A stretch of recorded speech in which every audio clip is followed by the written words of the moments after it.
Assalamualaikum warahmatullahi wabarakatuh. Jumpa lagi bersama saya Hadi di channel Ngulik Sejarah. Pada video kali ini saya akan kembali lagi membacakan suatu kisah misteri yang kali ini berjudul 6 Hari Hilang di Gunung Muro. Cerita kali ini merupakan cerita yang ditulis oleh Mas Rama Komaruzaman yang berdasarkan kisah nyata ya teman-teman. Nah, daripada kita penasaran bagaimana sih kisah 6 hari hilang di Gunung Muro ini. Nah, karena ini berdasarkan kisah nyata, mari kita simak baik-baik, karena ceritanya akan segera saya mulai.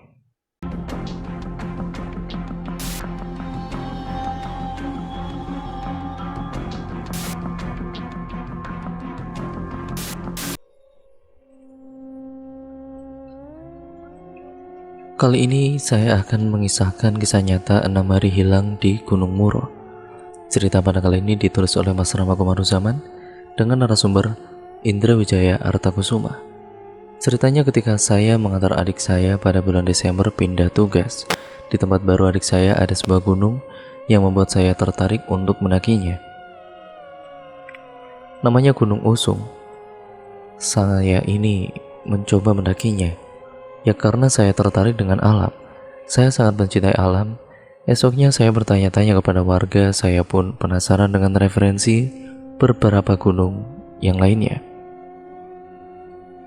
Di antaranya adalah Gunung Pondang dan Gunung Muro. Awalnya saya tertarik sebelumnya dengan Gunung Pondang, tapi kata warga sekitar gunung tersebut tidak bisa didaki karena tempat itu tempat orang cari ilmu. Kalau ke sana nggak bisa pulang. Sebelum-sebelumnya dulu, kata warga, pernah ada yang tidak pulang juga. Setelah saya bertanya-tanya karena gunung itu tidak bisa didaki, akhirnya saya memutuskan untuk mendaki Gunung Muro karena tingkat keamanan dan resikonya tidak terlalu besar karena di sekeliling Gunung Muro adalah pemukiman warga. Akhirnya setelah saya tahu akses menuju Gunung Muro lewat jalan mana, pos pertama di mana, saya mulai pendakian tanggal 31 Mei tahun 2019, hari Jumat. Gunung Muro berada di desa Olung Muro. Awalnya saya mau lihat sunrise, tapi karena dapat kabar ada yang baru meninggal di gunung, akhirnya saya memutuskan mau lihat sunset saja. Saya mulai nanjak jam 4 sore. Bukannya saya meremehkan Gunung Muro, tapi ya, yang sangat saya sesalkan adalah cuma bawa perlengkapan seadanya. Karena saya pikir malam itu bakal pulang selama saya ingat jalur. Yang paling fatal adalah saya tidak bawa kompas waktu itu. Karena saya tidak tahu arah barat, selatan, utara. Yang saya tahu hanya depan, kanan, kiri, dan cuma belakang saja. Selama mendaki tidak ada masalah berat. Cuma tidak lama kemudian mendakinya. Standar pendakian itu 1 jam. Tapi waktu itu saya mendaki 1 jam lebih karena saya ingat-ingat jalur untuk saya pulang. Di puncak saya agak lama, dan ya tidak terlalu lama juga. Setelah lihat sunset, saya langsung turun.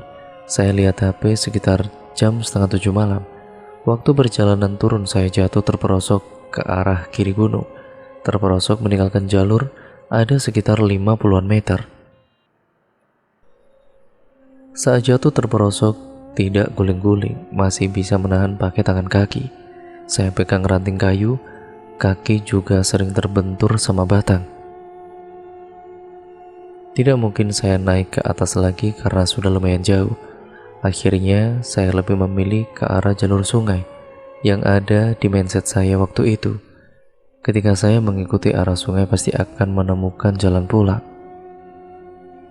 Waktu itu saya berpikir tidak takut tersesat, tapi ternyata jalur yang saya lalui berbeda. Jalur gunungnya bercabang-cabang, jalur cabangnya hampir sama dengan jalur utamanya. Saya turun terus sampai saya dapat sungai. Waktu itu saya dapat jaringan.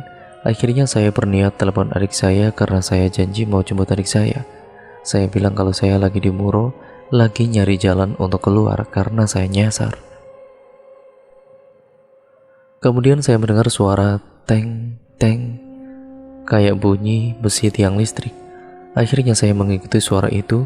Suaranya nyaring jelas sekali tapi jauh. Lama-lama suaranya hilang, lalu muncul lagi, hilang lalu muncul lagi.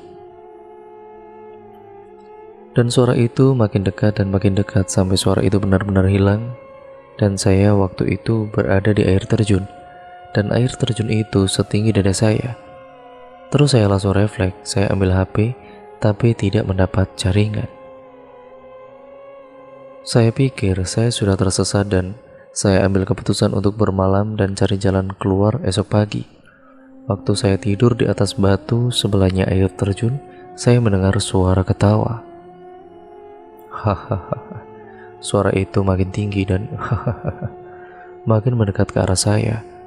Dan suara itu tertawa lagi. Saya berani membedakan itu bukan suara binatang atau orang. Saya lihat juga ada pohon besar. Kalau bisa saya gambarin itu kalau ada 2 motor dijejerin. Dan seperti itulah akarnya. Saya lihat tinggi ke atas dan berinisiatif untuk meninggalkan tempat itu. Karena saya berpikir, mungkin penghuninya tidak senang kalau saya berada di situ. Saya tidak ingin membahas komunikasinya ataupun membalas juga komunikasinya di situ. Akhirnya saya menjauh dari suara itu dan saya mendapati tempat yang agak rata. Saya pakai jas hujan dan tas buat bantal. Akhirnya saya tidur. Saat itu saya mendengar suara mendesah kayak orang bernafas. Pikir saya mungkin itu suara hembusan angin. Kemudian hari kedua hilang. Pagi itu saya mandi di air terjun agak dalam airnya. Kemudian saya jalan lagi, istirahat, jalan lagi, istirahat, jalan lagi sampai maghrib. Akhirnya saya balik lagi ke air terjun itu, padahal saya ngikutin arah bawah. Kenapa saya bisa sampai di air terjun itu lagi? Saya masih ingat betul waktu itu antara terang dan gelap. Di situ saya sudah kehilangan baterai HP saya, benar-benar mati. Saya tidak tahu jam berapa pastinya. Saya masih ingat di dekat air terjun itu terdapat jembatan. Tapi kayak jembatan itu bukan akses jalur manusia. Dari depan sampai belakang itu lebat. Jadi asumsi saya itu buat akses hewan buat cari makan. Atau bisa jadi jembatan yang sudah lama tidak kepakai. Malam itu hari kedua saya tidur di daerah situ lagi, tiba-tiba saya kebangun. Akhirnya sambil jalan malam kebetulan senter masih menyala. Saya jalan sampai di sini dan juga sampai dini hari saya menemukan sebuah pondok di situ. Kemudian hari ketiga hilang sampai nunggu pagi. Saat lihat ada bekas sama-sama rokok mie instan, terus saya lihat kondisi sampah itu masih baru. Saya pikir di sini ada sering orang lewat, ya karena waktu saya berangkat tidak lewat sini. Tapi memang ada jalan. Jalannya curam, tanjakannya tinggi, terus menurun. Di hari ketiga ini saya menyisir jalan ke kanan dan ke kiri, tapi tidak ketemu jalan pulang. Terus saya inisiatif siangnya untuk mencari puncak Moro. Untuk memulihkan tenaga, saya lihat ada tunas pisang yang baru tumbuh. Kebetulan saya bawa gunting dan saya tidak bawa pisau atau parang. Jadi saya gunting tunas pisang itu, saya potong kecil-kecil. Saya makan bukan karena saya biar kenyang atau untuk mengajal perut saya. Saya hanya ingin memulihkan tenaga saya. Saya ingin mencari puncak Moro.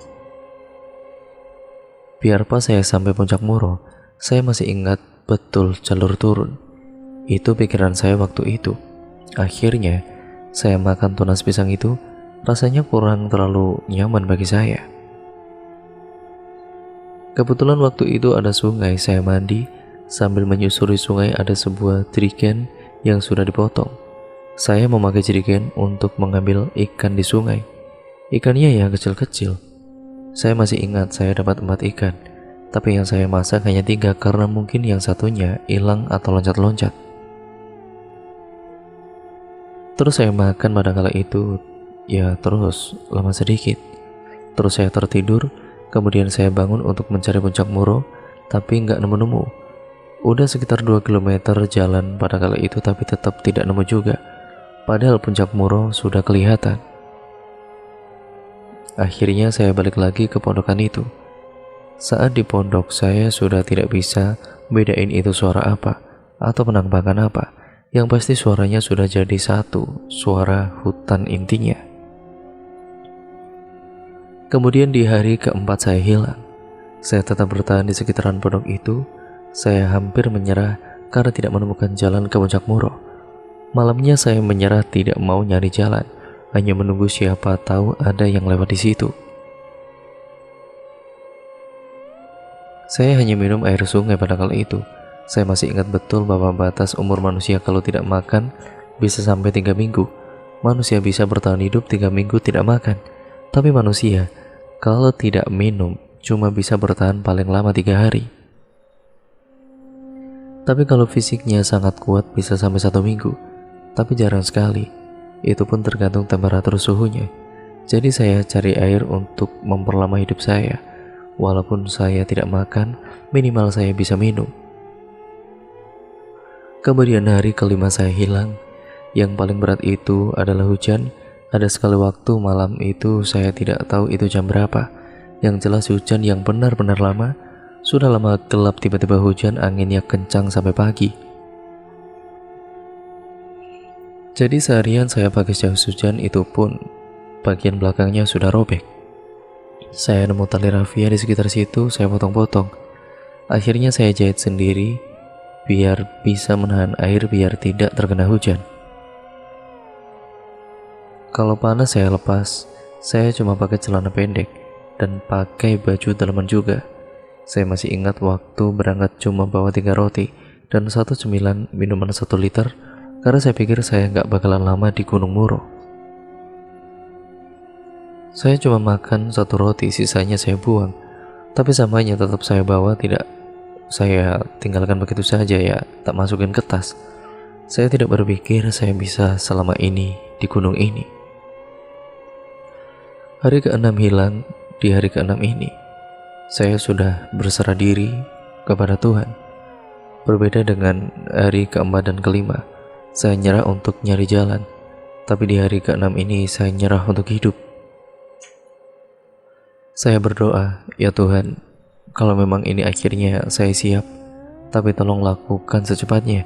Saya tidak bisa nunggu besok lagi. Saya sudah tidak sanggup menunggu ketidakpastian seperti ini. Yang datang juga tidak ada. Tidak ada orang. Saya benar-benar hanya mendengar hanya suara motor. Pas saya datengin ternyata tebing. Saya sudah sangat frustasi mencari jalan keluar pada saat itu. Tapi jika ada mukjizat, saya masih menunggu. Sekitar setengah jam saya berserah diri dan berdoa. Kalau sudah berserah ya saya cuma minta 2 pilihan. Jika Tuhan berkehendak saya mati di situ, tiba-tiba ada batang kayu jatuh menimpa saya, kan bisa saja saya mati. Tapi Tuhan berkehendak lain. Tuhan memberikan saya mukjizat, tiba-tiba ada orang yang manggil saya. Om, oi, oi. Saya bangun, saya lepas penutup jaket hoodie saya. Ya Om bisa bantu saya? Kebetulan waktu itu saya masih sadar. Cuma kondisi saya benar-benar sangat lemah. Kunang-kunang mata saya. Om, bisa bantu saya untuk mencari jalan keluar? Bisa. Oh, kamu yang kemarin hilang. Kamu yang kemarin Jumat naik ke atas kan? Iya Om, saya jawab. Iya, soalnya saya lihat sepatu kamu. Saya dipesenin sama orang bawah. Jika ada orang yang tersesat di atas waktu itu, saya ditawarin makan sama Om. Ya, yang menemukan saya. Makan dulu kamu. Gak mungkin kamu gak makan. Mereka yang menemukan saya adalah orang berburu. Ada 3 orang. 2 orang masih seumuran saya. Waktu itu saya makan sarden. Sambil menunggu saya makan, memulihkan tenaga, mereka mancing ikan dulu. Mereka berjanji tidak jadi berburu, hanya mancing ikan sebentar. Singkat ceritanya, pukul 7:48 kita turun sekitar 1 jaman. Ya, itu kurang lebih. Kita sudah sampai di kaki gunung desa Olung Muro. Saya diajak ke rumah mereka sekitar 20 km jaraknya dari kaki Gunung Muro. Sampai di sana saya telepon adik saya, tapi tidak diangkat. Terus saya menghubungi ayah saya. Saya bilang ke ayah saya kalau saya di sini baik-baik saja. Saya bermalam di situ. Kemudian hari ke-7 Esoknya tim SAR datang. Saya pun ngobrol sama teman-teman SAR pada kala itu.